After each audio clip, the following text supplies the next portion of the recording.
लोग कह रहे कि मोदी जी ने कहा कि अखिलेश यादव से चर्चा करेंगे, राहुल गांधी से चर्चा करेंगे। 18 घंटे चर्चा करेंगे। ये नीट पर 18 घंटे बोल पाएंगे क्या? ये 18 घंटे नीट पर बोल पाएंगे? गवर्नमेंट को किससे बात करनी चाहिए इस टॉपिक पर? नीट के बच्चों से। लेकिन बात किससे कर रहे हैं? राहुल गांधी से, सीजेपी के नेता से, अखिलेश यादव से। ये क्या बताएंगे जो चांदी की चम्मच मुंह में लेके पैदा हुए हैं? जो चांदी की चम्मच मुंह में लेके पैदा हुए वो मेरी दर्द क्या जानेंगे?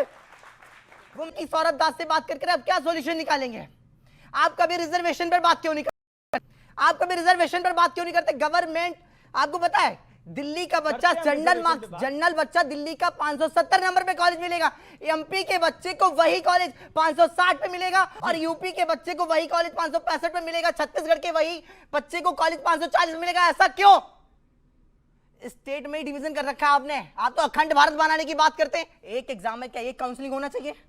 अगर एक एग्जाम में ये बातें इनको किसी को नहीं पता है, क्योंकि ये कभी इस टॉपिक में बात ही नहीं करते, किसी को भी नहीं पता ये बातें। बताइए एमपी में, महाराष्ट्र में कितने नंबर पे कॉलेज मिलेगा? बताइए महाराष्ट्र में कितने नंबर पे कॉलेज मिलेगा इस बार? कोई बताए एक भी बात? एमपी में इस बार कितने नंबर पे कॉलेज मिलेगा? कोई बताए? किसी को नहीं पता है।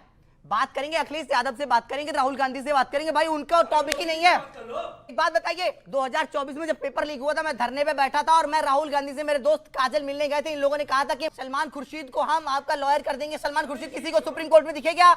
हमारे दोस्त लया पांडे, बाकी सारे दोस्त कानपुर अखिलेश यादव से मिलने गए थे। इन्होंने कहा था कपिल सिब्बल को हम आपका लॉयर कर देंगे, बच्चों के पास पैसे नहीं है। सलमान खुर्शीद, कपिल सिब्बल क्या सुप्रीम कोर्ट में दिखे उस दिन? मैं इन चीजों से गुजर चुका हूं 2024 में, इसलिए पता है क्योंकि ये लोग सिर्फ राजनीतिक रोटियां सेकने आए। आज कैमरा बाइट मिल रहा है, मीडिया मिल रही है। वहां कल ही गया था, मैंने जब मुद्दे उठाए, लोगों को एमबीबीएस के बारे में नहीं पता, नीट के बारे में नहीं पता। मैंने कहा नीट के मुद्दे में प्रॉब्लम ये क्या हो रहा था उस आंदोलन में? उस आंदोलन में लोग मतलब तरह तरह की गालियां लिख रखी हैं, तरह तरह की चीजें लिख रखी हैं, पता नहीं क्या क्या, मतलब इतनी गंदगी लिख रखी है। मैं बोल नहीं सकता हूँ कैमरे पे, मैं कैमरे पे बोल नहीं सकता हूँ। ऐसी गंदगी लिखी, मेरे पापा मम्मी भी देखते हैं शो, ऐसी गंदगी फैला रखी। ये स्टूडेंट्स है क्या?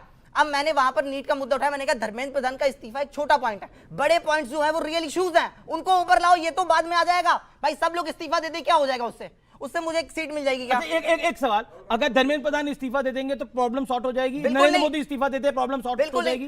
क्योंकि किसी को भी नहीं पता ना। तो अगर धर्मेंद्र प्रधान इस्तीफा दे दिया, दूसरा आएगा, क्या उसको पता है प्रॉब्लम्स क्या है? प्रॉब्लम्स जिसकी प्रॉब्लम्स है उसी को पता होगा। नीट का पेपर साल में एक बार होता है और क्लास के टॉपर बच्चे, टॉप 10 बच्चे इंडिया में, ऐसा टॉप 10 में से 8 बच्चे साइंस लेते हैं, जिसमें से फिजिक्स, केमिस्ट्री, मैथ और बायोलॉजी लेते हैं। अब फिजिक्स, केमिस्ट्री, मैथ, बायोलॉजी लेने के बाद वो नीट की तैयारी करता है, पूरा जी जान लगा देता है, सब कुछ लगा देता है, कर्ज लेके। भाई मेरे ऊपर कर्ज हो रखा है। अब जनरल कैटेगरी की स्टूडेंट, मैं जनरल कैटेगरी के स्टूडेंट, मुझे लगा था मैं निकाल दूंगा, मैं हमेशा टॉपर रहा हूं, लेकिन 3-4 जब ड्रॉप हो जाते हैं बच्चे को, पेपर वाले दिन नींद नहीं आती है, पेपर बिगड़ जाता है। पूरी लाइब्रेरी में सबसे ज्यादा नंबर मेरे आते हैं। मेरे 2 बच्चों के मेरे से ज्यादा नंबर आ गए, सिलेक्शन हो गया, मेरा नहीं हो पाया, मैं बाउंड्री पे आके फिर से रह गया हूं। मैं पेपर वाले दिन मैं परफॉर्मेंस नहीं कर पाया, मेरे यहाँ लाइट कट हो गई उस दिन। ये मेरा लक खराब है, मैं क्या कर सकता हूँ? उस दिन मेरा खराब हो गया। अब बात सुना, मेरे क्लास में बच्चे बैठते हैं SC ST भी, मैं उनकी बात नहीं कर रहा हूँ, लेकिन यार जो भी है वो है, वो लोग आ गए, वो लोग उनके पास हॉस्पिटल चलता है, उनका कार है उनके पास। मैं 10 साल पुरानी बाइक से जा रहा हूं, जिसका रास्ते में पता भी नहीं कि रास्ते में खराब हो जाएगी वो, और हम उनसे ज्यादा साल भर नंबर लाए हैं, और उस दिन पेपर में भी उनसे ज्यादा नंबर लाए, लेकिन उनको कॉलेज मिल गया, हमें कॉलेज नहीं मिला, हमें कॉलेज नहीं मिला। क्या इस टॉपिक पे ये लोग कोई बात करेंगे? क्या गरीब, अगर जनरल लिख गया, ब्राह्मण लिख गया नाम के आगे, तो गरीब नहीं है वो, और जिसके आगे SC लिखा है, अगर उसके पास मर्सिडीज है, वो गरीब है? आपको अच्छी लगी तो ऐसे थोड़ा मार दीजिए हाथ, आप थोड़ा सा मार दीजिए।